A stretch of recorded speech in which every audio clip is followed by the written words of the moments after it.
نحمده ونصلي على رسوله الكريم اما بعد فاعوذ بالله من الشيطان الرجيم بسم الله الرحمن الرحيم رب اشرح لي صدري ويسر لي امري واحلل عقدة من لساني يفقهوا قولي وادع الى ربك. سیدھا بندوں کا لنک اللہ سے. جب انسان ایسا کرنے لگتا ہے تو حقیقت میں اس کے اپنے دل کے اندر بہت اطمینان ہوتا ہے. خواہ پوری دنیا اس کی مخالفت کر رہی ہو, اس کو پرواہ نہیں ہوتی کہ اللہ نے میرے ذمہ جو کام رکھا ہے وہ میں کر رہا ہوں اور مجھے وہی کرنا ہے.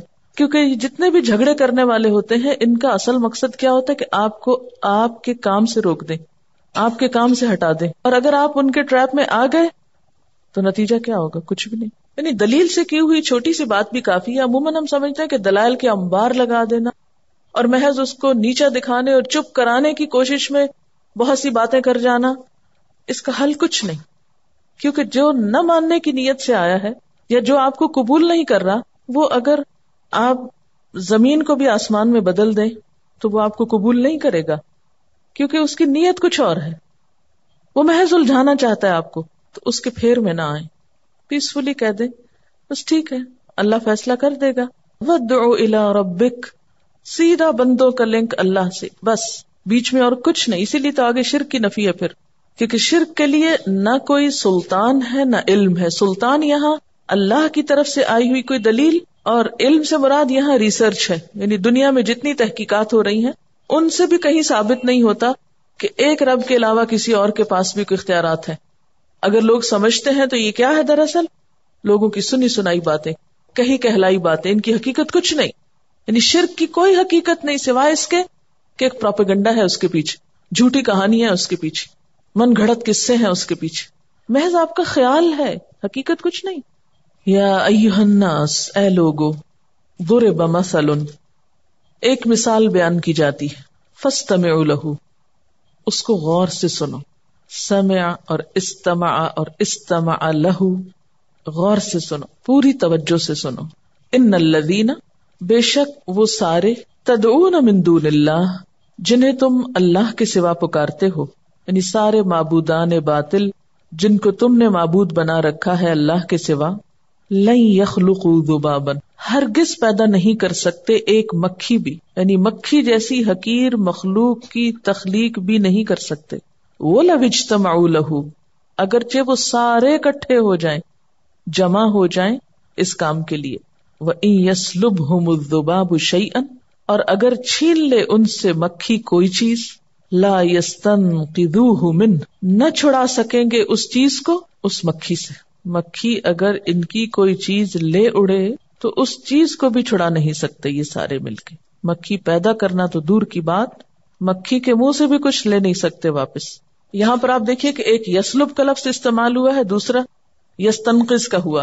یسلب کا لفظ جو ہے یہ سین لام بے سے ہے, کسی چیز کو دوسرے سے زبردستی لے لینا, یعنی نہ چاہتے ہوئے بھی. آپ نے دیکھا ہوگا نا کہ آپ مکھی کو اڑا رہے ہوتے ہیں پھر بھی وہ آ کے لے کے اڑ جاتی ہے, تو زبردستی کسی سے کچھ لے لینا. یعنی ان کے مقابلے میں تو وہ مکھی ہی طاقتور ہے کہ جو ان کی چیزوں کو زبردستی لے اڑتی ہے, اور ان کا حال کیا ہے کہ جتنا بھی اس کے پیچھے بھاگے, جو بھی وہ لے گئی وہ چھڑانے کے قابل نہیں. یہاں پر جو لفظ استعمال ہوا نا یستنقذوہ, نون قاف ذال اس کا روٹ ہے. استنقذ کہتے ہیں کسی چیز کو پوری کوشش اور خواہش سے چھڑانا. کہتے ہیں نا کہ آخری کوشش بھی کر لیں تو چھڑا نہیں سکتے. یعنی کس قدر ان کی بے بسی اور لاچارگی ہے, جو مکھی کا مقابلہ نہیں کر سکتے. وہ بڑی بڑی بلاؤں کا مقابلہ کہاں سے کریں گے. ضعف الطالب والمطلوب, کتنا کمزور ہے مانگنے والا, طلب کرنے والا, والمطلوب, اور مطلوب بھی جس سے مانگا جا رہا ہے وہ بھی, یعنی معبود بھی. مانگنے والا اور جس سے مانگا جا رہا ہے دونوں ہی کس قدر کمزور ہیں. اس مشکل کی اصل وجہ کیا ہے؟ وما قدر اللہ حق قدرہ, انہوں نے اللہ کی قدر نہیں پہچانی جیسا کہ حق ہے اس کی قدر کا. ان اللہ لقوی عزیز, بے شک اللہ تعالی البتہ قوت والا ہے, زبردست ہے. سوال یہ پیدا ہوتا ہے کہ انسان اپنی زندگی میں کسی کو معبود کیوں بناتا ہے, کسی کی عبادت کیوں کرنا چاہتا ہے, کسی کو عبادت کے لائق کیوں سمجھتا ہے, یا عبادت میں عام طور پر کیا ہوتا ہے, معبود سے کیا توقع رکھی جاتی. معبود کے آگے سجدہ کیا جاتا ہے، معبود سے دعائیں مانگی جاتی، اس کے آگے اپنی حاجتیں رکھی جاتی، اپنی کمزوریاں اپنی مجبوریاں پیش کی جاتی، اس سے کچھ مانگا جاتا ہے، مدد طلب کی جاتی، اپنی کمزوری میں اس کو سہارا سمجھا جاتا ہے۔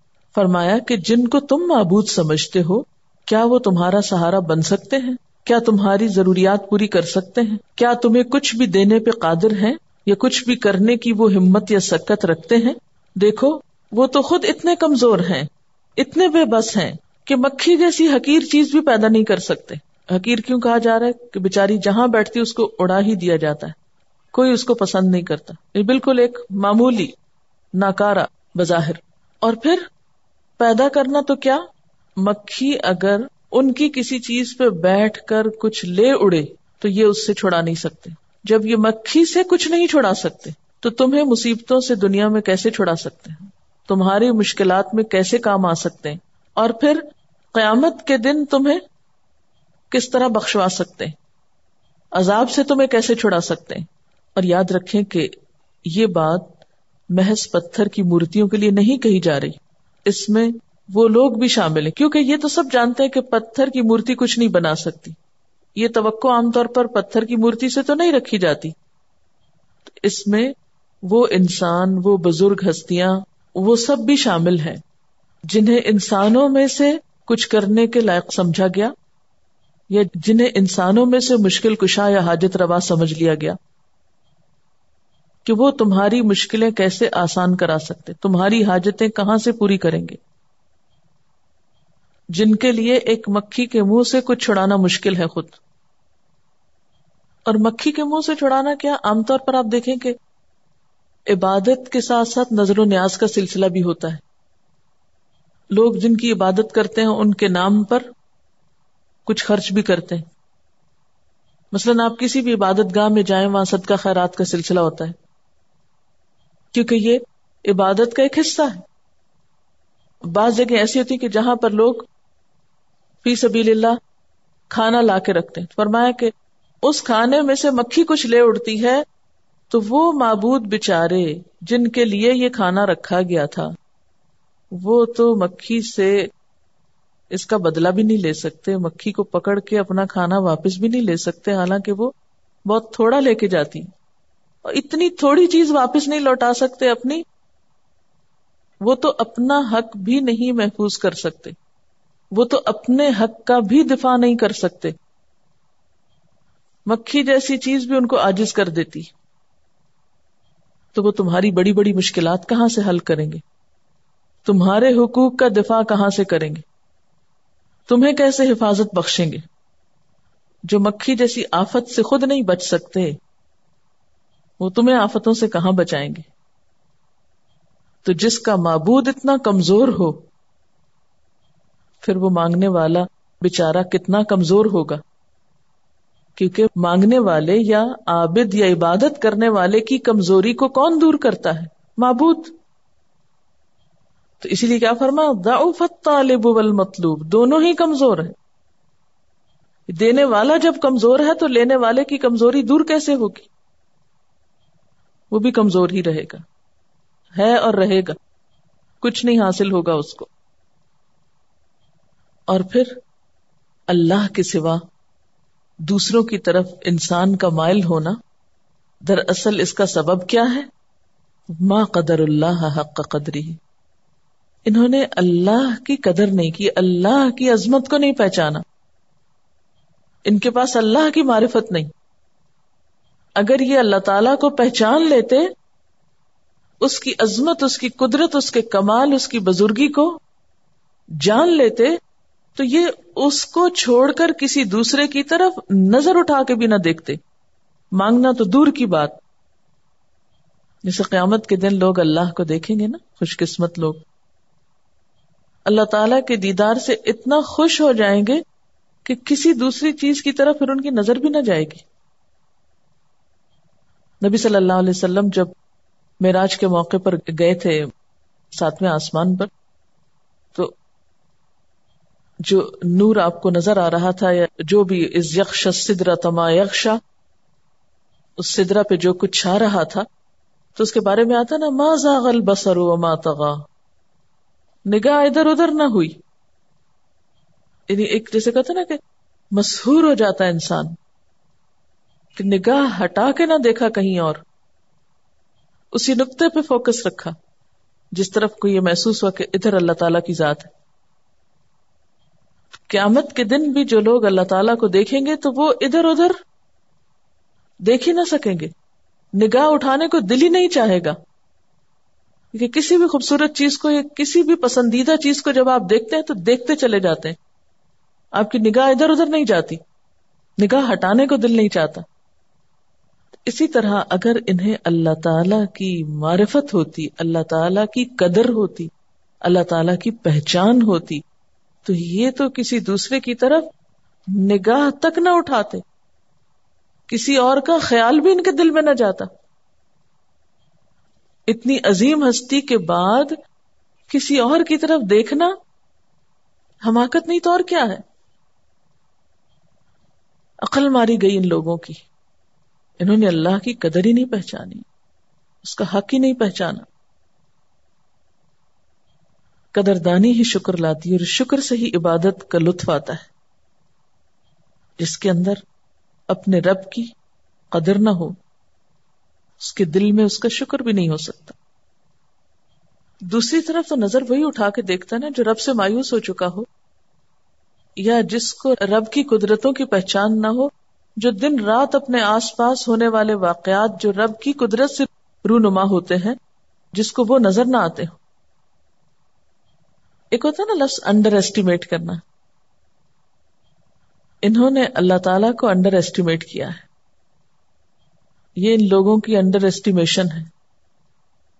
اگر ان کو صحیح قدر ہوتی، پہچان ہوتی، تو پھر شرک کا خیال تک بھی نہ آتا.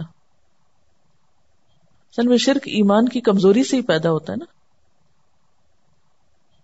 اچھا، یہاں جو مکھی کا ذکر ہوا نا، تو مکھی کے بارے میں کچھ دلچسپ حقائق ہیں. کہتے ہیں کہ مکھی 1 سیکنڈ میں 500 دفعہ پر پھڑپڑاتی ہے. 1 سیکنڈ میں اس کے جو پروں کی پھڑپڑاہٹ ہے وہ کتنی تیز ہے؟ 500 دفعہ. ہم سمجھتے ہیں مکھی ایک حقیر چیز ہے، کیونکہ ہمیں اپنی ظاہری نگاہ سے بڑی حقیر معمولی چیز نظر آتی ہے نا. اپنی ناک پہ مکھی نہیں بیٹھنے دیتا، یعنی بہت ہی معمولی چیز ہے.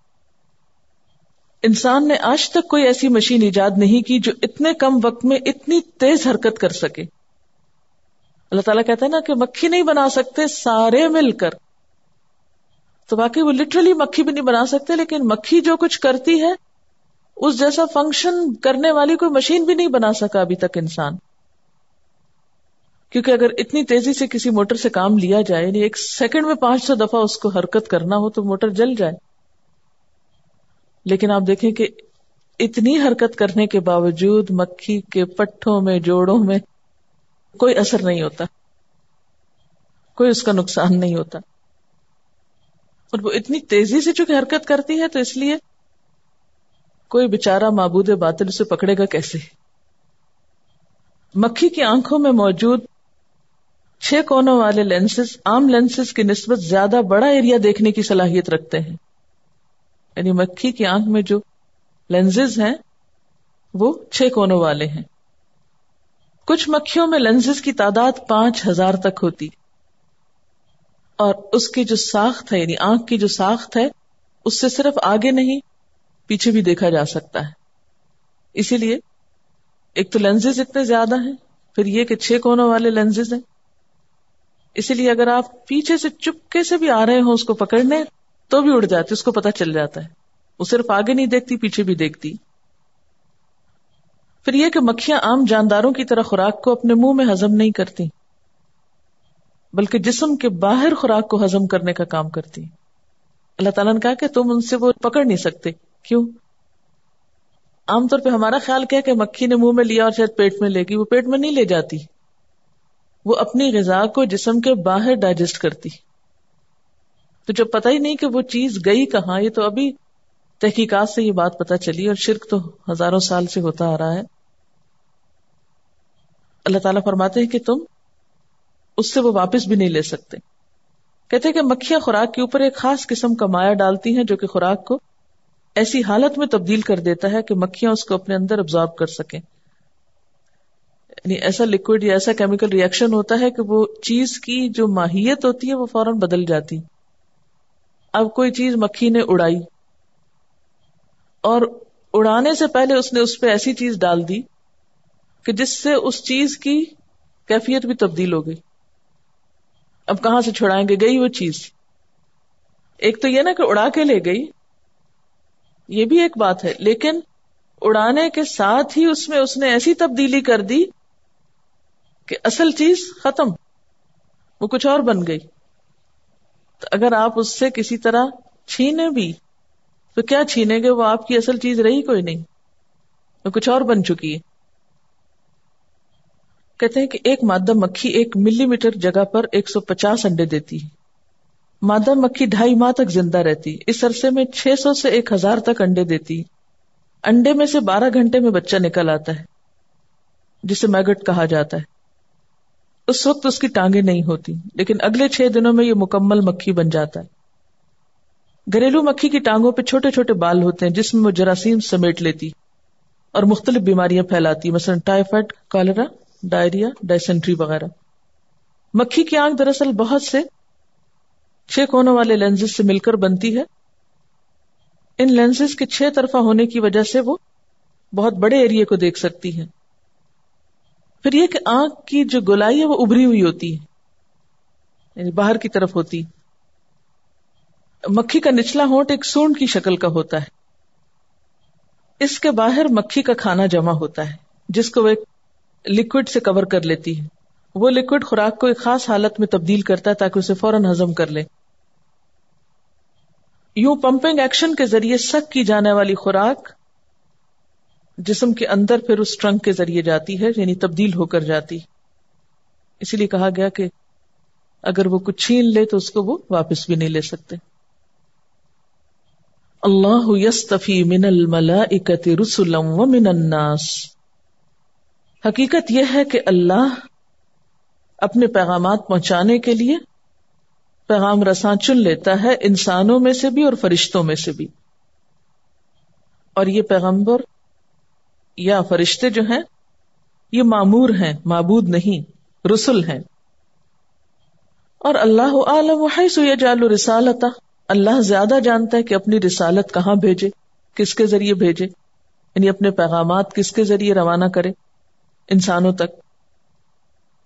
انسانوں کے علاوہ فرشتے بھی اللہ تعالی کے پیغامات پہنچانے کے کام میں اپنا ایک خاص کردار رکھتے ہیں.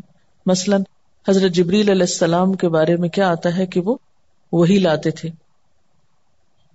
یا پھر بعض قوموں کے پاس فرشتے عذاب لے کر آتے ہیں.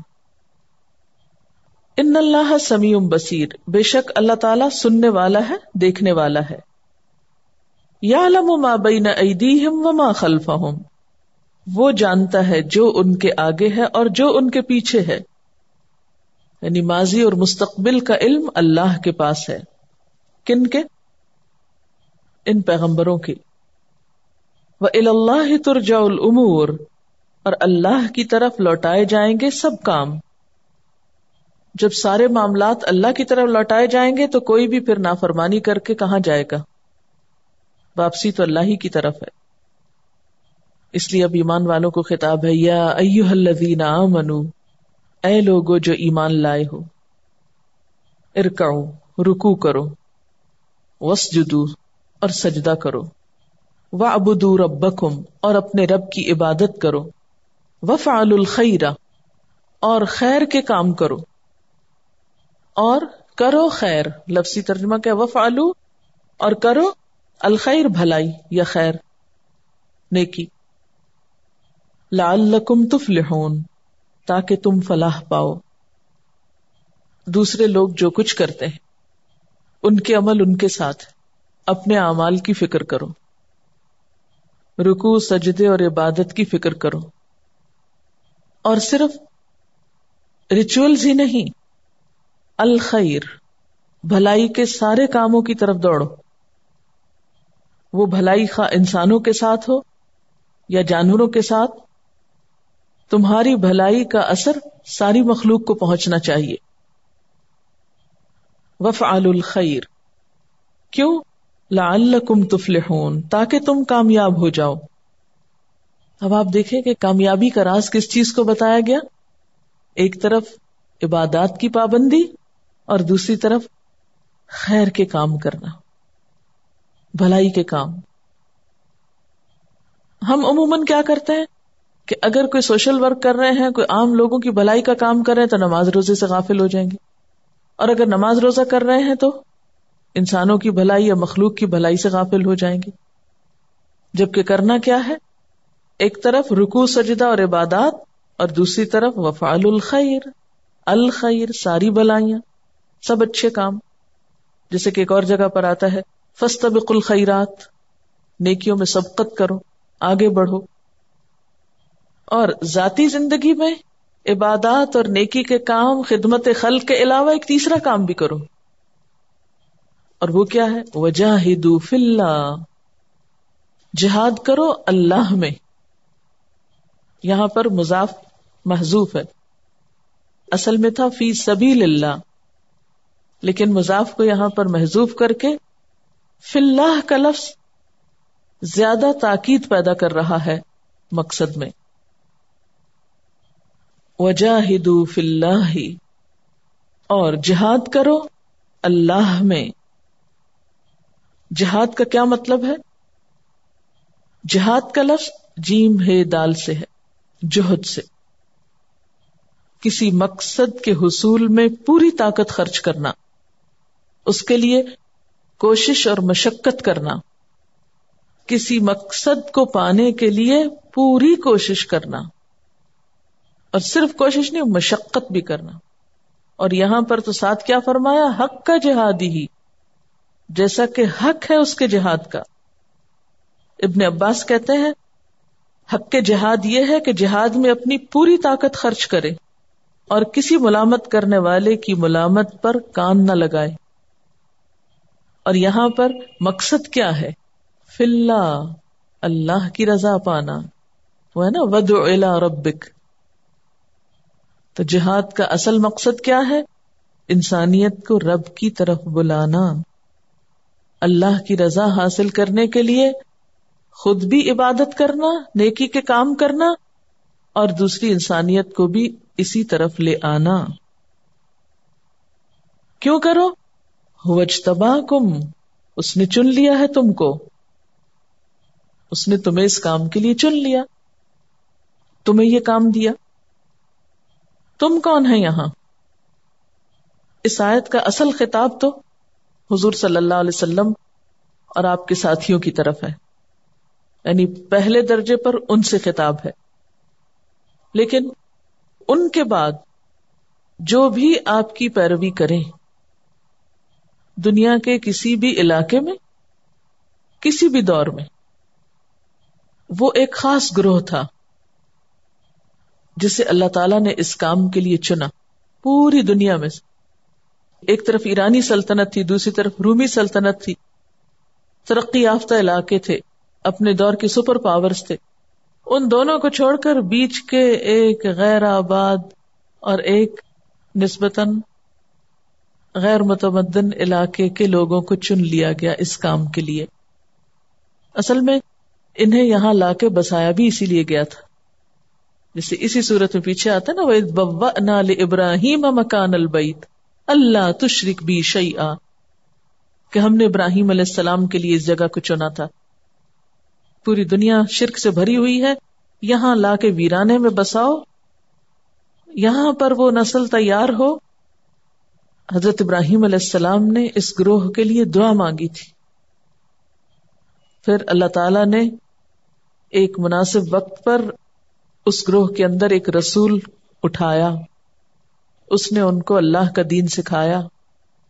پھر اس کے بعد اس کی امت، خواہ وہ عربوں میں سے ہو یا اجمیوں میں سے، جو بھی آپ کی پیروی کرے، ان سب کے لیے اس کام کو پسند کیا کہ وہ صرف نماز روزہ ہی نہیں کریں گے، رکوع سجدے ہی نہیں کریں گے، صرف سوشل ورک ہی نہیں کریں گے، بلکہ کیا کریں گے؟ وَجَاهِدُوا فِي اللَّهِ حَقَّ جِهَادِهِ هُوَ اجْتَبَاكُمْ. پھر آپ دیکھیں کہ ان کو تو بطور خاص چنا گیا تھا، لیکن اللہ نے ہمیں بھی تو چنا. اس لیے ڈائریکٹ اس کو اپنے اوپر لیجئے. اللہ تعالیٰ چاہتا تو ہمیں کسی کافر کے گھر پیدا کر دیتا اور ہمیں ہوش بھی نہ ہوتی، لیکن اگر اس نے ہمیں مسلمانوں کے گھر پیدا کر کے بچپن سے ہی یہ کتاب اور یہ دین دیا، تو کیا یہ اللہ کی خاص رحمت نہیں ہوئی؟ اور اگر کوئی پیدائشی مسلمان نہیں بھی، اللہ نے اس کو اسلام کی ہدایت دے دی تو وہ بھی تو چن لیا گیا. اب اس کی بھی ذمہ داری ہو گئی. ہزاروں ہی لوگ ہیں دنیا میں، لیکن اگر اللہ نے ہمیں اس کتاب کی سمجھ دے دی تو من یرد اللہ بہ خیرا یفقہہ فی الدین، اللہ جس سے بھلائی کا ارادہ کرتا ہے اسے دین کی سمجھ دیتا ہے. تو اگر دین کا شوق، دین کی محبت اور دین کی تڑپ دل میں آ گئی تو چنا ہے اس نے. هو اجتباکم وما جعل علیکم فی الدین من حرج، اور اس نے دین کے معاملے میں تم پر کوئی تنگی نہیں رکھی. اچھا، جہاں تک صحابہ کرام کے چنے جانے کی بات ہے تو اس میں ایک حدیث بھی ہے مسلم کی. حضرت واصلہ بن اسقا کی روایت ہے کہ آپ صلی اللہ علیہ وسلم نے فرمایا کہ اللہ تعالیٰ نے تمام بنی اسماعیل میں سے کنانہ کو انتخاب کیا، پھر کنانہ میں سے قریش کو، پھر قریش میں سے بنو ہاشم کو، پھر بنو ہاشم میں سے میرا انتخاب فرمایا، یعنی حضور صلی اللہ علیہ وسلم کا. اور پھر آپ کے ارد گرد جو لوگ بھی مسلمان ہوتے گئے، عربوں میں سے، عجموں میں سے، اور پھر رہتی دنیا تک جو بھی آپ کو فالو کریں. من تبعہم بإحسان الی یوم الدین، قیامت کے دن تک جو بھی اس گروہ کی پیروی کرے، انعمت علیہم کی، ان کو اللہ نے چن لیا. اجتباکم کا روٹ جو ہے جیم بے واو ہے. اس کا معنی ہوتا ہے کسی چیز کو جمع کرنا پھر اسے کہیں لے جانا، کسی چیز کو جمع کرنا اور پھر اسے لے جانا، یعنی ایک خاص مقصد کے لیے. اور اجتبا کا معنی کیا ہے؟ کسی عمدہ چیز کا انتخاب کر کے قریب کر لینا، مقرب اور برگزیدہ بنا لینا. تو اللہ تعالی نے چن لیا، منتخب کر کے اپنا بنا لیا، اپنے کام کا بنا لیا. جیسے موسیٰ علیہ السلام کو کہا تھا وَاصْطَنَعْتُكَ لِنَفْسِي. اور اس دین میں کوئی حرج نہیں رکھا. حرج کیا ہے؟ یعنی کوئی تنگی نہیں رکھی. پچھلی شریعتوں کے سخت احکامات منسوخ کر دیے گئے، اور اس شریعت میں کوئی ایسا حکم نہیں دیا گیا جس پر عمل کرنا انسان کے بس میں نہ ہو یا جو ناممکنات میں سے ہو. ورنہ تھوڑی بہت مشقت محنت تو ہر کام کے لیے کرنی ہی پڑتی، لیکن ایسا نہیں کہ اس دین کی کسی بات پر آج عمل نہ ہو سکتا. کوشش کے ساتھ سب کچھ ہو سکتا ہے. نہیں، اس دین پر عمل کرنا امپاسبل باتوں میں سے نہیں، یعنی ممکن ہے، پاسبل ہے. دین میں تمہارے لیے کوئی تنگی نہیں رکھی. تو پھر آپ دیکھیں کہ دین کے بہت سے احکامات جو فرض درجے کے بھی ہیں ان میں بھی بسا اوقات رخصتیں رکھ دی. مثلا نماز کتنا بڑا فریضہ ہے، لیکن عورتوں کے لیے مخصوص ایام میں رخصت رکھ دی گئی. اسی طرح اللہ کے راستے میں جنگ کرنا، عورتوں، بوڑھوں، بچوں کو اس سے مستثنیٰ کیا گیا. مسافروں کی نماز میں تخفیف کی گئی. مریض کو بیٹھ کر نماز کی اجازت دی گئی. جو وضو نہ کر سکے تیمم کی رخصت دی گئی. جو رمضان میں روزے نہ رکھ سکے، کسی بیماری یا عذر کی وجہ سے اسے دوسرے دنوں میں رکھنے کی اجازت دی گئی. اسی طرح حرج کا ایک معنی یہ بھی ہے کہ پیغمبروں کو دین کے راستے میں جس طرح کی مشکلات کا سامنا ہوا، جو رکاوٹیں اور مشکلات پیش آئیں، اس طرح کی اب باقی نہیں رہی. ما جعل علیکم فی الدین من حرج، یعنی دین پر عمل کرنے میں بھی اور دین کی تبلیغ کرنے میں بھی وہ مشکلات اب نہیں ہیں جو پہلے تھیں. یعنی کوئی حقیقی رکاوٹ نہیں ہے. یہ الگ بات ہے کہ ہم خود اپنے اعمال سے کچھ رکاوٹیں کھڑی کر لیں. وآخر دعوانا ان الحمد للہ رب العالمین. سبحانک اللہم وبحمدک نشہد ان لا الہ الا انت نستغفرک ونتوب الیک. السلام علیکم ورحمۃ اللہ وبرکاتہ.